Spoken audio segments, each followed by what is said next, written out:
Magandang araw mga idol! Tara at samahan niyo ako ngayon at gagawa tayo ng homemade na puto cheese dahil marami tayong natirang mga flour na medyo matagal na natin nabili.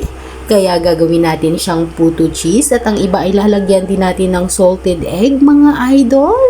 So, let's the cooking begins!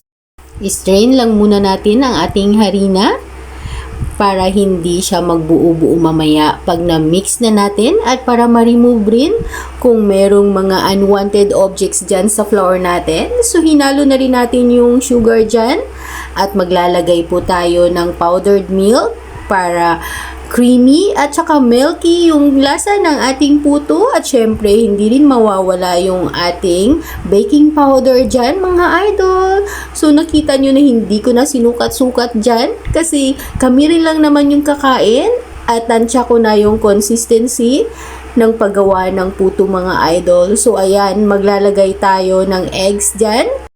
3 itlog ang ginamit natin para sa ating puto para malasa talaga yung ating gagawing puto cheese mga idol. So ayan, na mix na natin lahat yung ingredients. Lalagay lang natin yung water. 2 cups yung water na nilagay natin dyan. At syempre, imi-mix na natin yan hanggang ma-achieve natin yung consistency na gusto natin talaga bago natin i-steam yung ating puto cheese mga idol. Homemade puto cheese mga idol. So, ayan, mix lang at maya-maya lang ay pwede na natin to siyang ilagay sa kanyang pan at simulan na natin tong iluto. At syempre pa, pwede po kayong magluto ng puto kahit na wala kayong steamer kasi gagawin ko lang ngayon ay magluluto lang po ako, mag-i-steam lang ako ng puto gamit lamang ang kawali mga idol. So, talagang pag gusto mo kumain, may paraan yan at pag ayaw ay maraming dahilan. Meron naman kaming steamer pero gumagana ngayon yung katamaran sa sistema ko dahil nakatago pa siya doon sa mga boxes namin at since madalang lang naman ako gumagawa nito, so gagamit na lang tayo ng kawali kaysa magkalkal pa ako dun sa mga kahon namin. So ayan, ready na nga rin ang ating kawali na dyan natin ilalagay yung ating puto.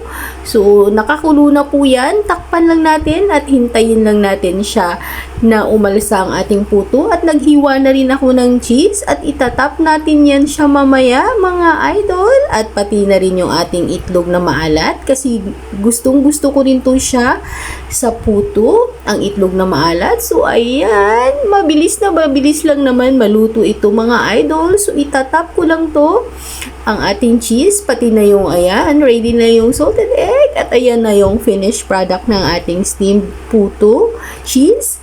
Ayan, nakatap lang po siya kasi gusto ko siyang spread lang siya on the top pag kinain na. So, hindi pwedeng papahuli dyan si Lorraine kasi siya ang huhusga kung masarap talaga ang aming puto cheese. So, ayan, parang cake daw yung lasa ng ating puto. At syempre pa, nakadalawa na kaagad na slice si Lorraine dyan. Habang sinalang naman natin yung isa na salted egg naman ng toppings. At ayan, ready na rin mga idol. So, ganun lang kadali gumawa ng puto. So, why not try this at home? So, maraming salamat sa panunood. God bless everyone. Love you!